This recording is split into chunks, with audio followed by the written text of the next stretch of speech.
Jai Shri Krishna friends, so welcome to my YouTube channel and we will start about the chapter first real numbers. So हमने exercise 1.1 का question first complete कर लिया था. अब हम question second करेंगे. Question second क्या है?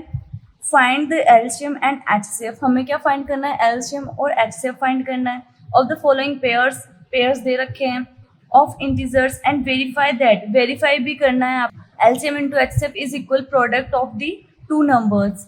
तो हम इसको सॉल्व करते हैं. देखो कैसे करना है. सबसे पहले हमें एलसीएम फाइंड करना है 26 का 91 का. सेपरेट करके सॉल्व करेंगे इसको हम. तो हमने 26 का एलसीएम लिया. 26 को हम 2 से सॉल्व कर सकते हैं.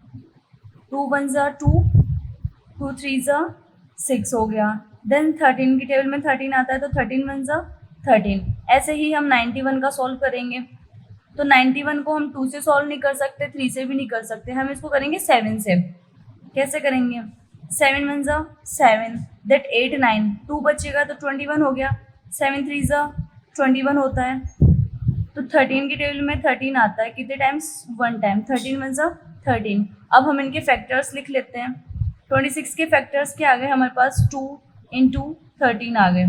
ठीक है. और 91 के फैक्टर्स क्या आ गए हमारे पास? 7 इंटू 13 आ गए. अब इनमें से सेम क्या है? दोनों के अंदर कॉमन क्या है? वो तो हमारा हो जाएगा एचसीएफ. एचसीएफ इज इक्वल, इन दोनों में कॉमन क्या है? 13 कॉमन है. तो एचसीएफ तो हो गया हमारा 13, क्योंकि एचसीएफ में हम हमेशा कॉमन डिजिट लिखते हैं. और एलसीएम में हम क्या लिखते हैं? कॉमन डिजिट भी लिखते हैं और उसके अलावा जो डिजिट्स बच जाती है उसको भी लिखते हैं. जैसे मल्टीप्लाई 7 है ना, तो 2 मल्टीप्लाई 7 आ गया. ठीक है. अब इनको सम करेंगे, मतलब इनका मल्टीप्लाई करके करेंगे आंसर. तो 31 32 ज़ा 26 हो गया. 26 7 ज़ा 182 हो गया. ठीक है. तो इन क्या है? एलसीएम प्रोडक्ट ऑफ, देखो एलसीएम तो हमारे पास क्या है? 182 है. एचसीएफ हमारे पास 13 है. Product of the two number, product of two number क्या होते हैं हमारे? 26 और 91. तो 26 मल्टीप्लाई 91 किया.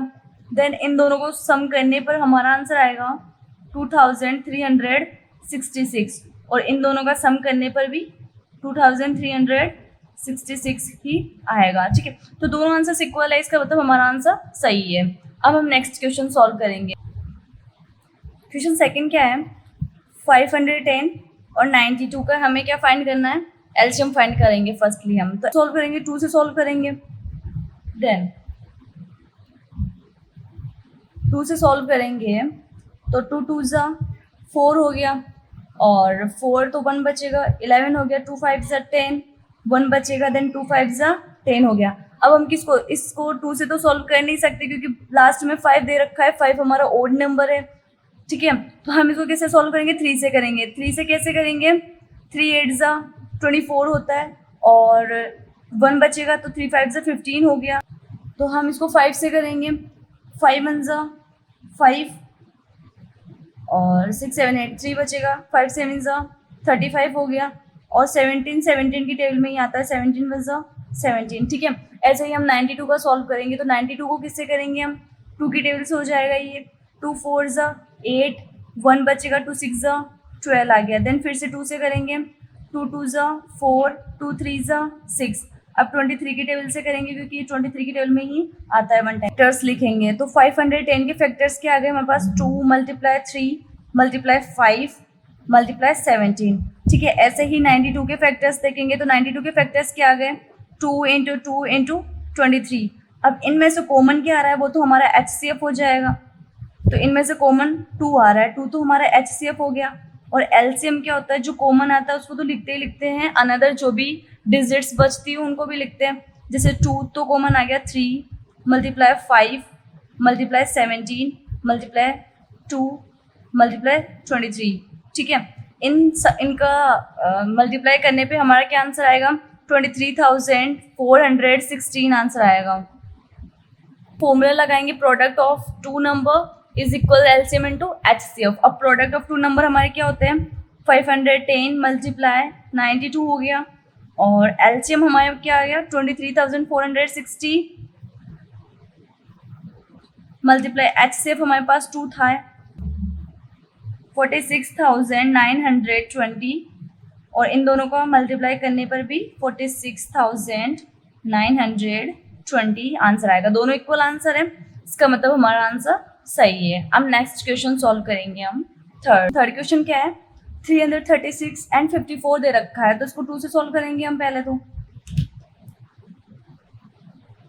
2 1 जा 2 जा 12, फिर 1 बचेगा, 2 8 जा 16, फिर से 2 से करेंगे, 2 8 जा 16, 2 4 जा 8, फिर से 2 से करेंगे हम इसको, 2 4 जा 8, 2 2 जा 4, देन 2 से करेंगे, 2 2 जा 4, 2 1 जा 2, अब 3 से करेंगे, 3 7 जा 21 एंड 7 1 जा 7। ओके, इसको भी हम 2 से करेंगे, 2 2 जा 4, 1 बचेगा, 2 7 जा 14, 3 से करेंगे, 3 9 जा 27, फिर से 3 से करेंगे, 3 3 जा 9, फिर से 3 से करेंगे हम, 3 1 जा 3। अब इनके फैक्टर्स लिखें, 336 के फैक्टर्स क्या हो गया, 2 multiply 2 multiply 2 multiply 2 multiply 3 into 7। Okay, और 54 के फैक्टर्स क्या हो जाएंगे,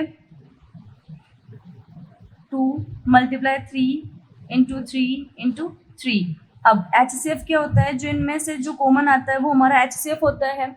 तो कॉमन क्या दे रखा है, 2 और 3 कॉमन आ रहा है दोनों में, तो 2 मल्टीप्लाई 3 हो गया, 2 3 जा 6। एलसीएम में क्या लिखते हैं, जो कॉमन आता है उसको तो लिखना ही लिखना होता है, उसके अलावा क्या डिजिट रह गई उसको भी लिखना होता है। 2 कॉमन आ ही गया था, तो 2 इंटू 2 इंटू 2 इंटू 3 कॉमन आ ही गया था इसमें, 7। तो इसका एलसीएम क्या आ गया हमारे पास, 3024। ठीक है, अब हमें क्या करना है, फॉर्मूला यूज करना है। फॉर्मूला क्या था हमारे पास, प्रोडक्ट ऑफ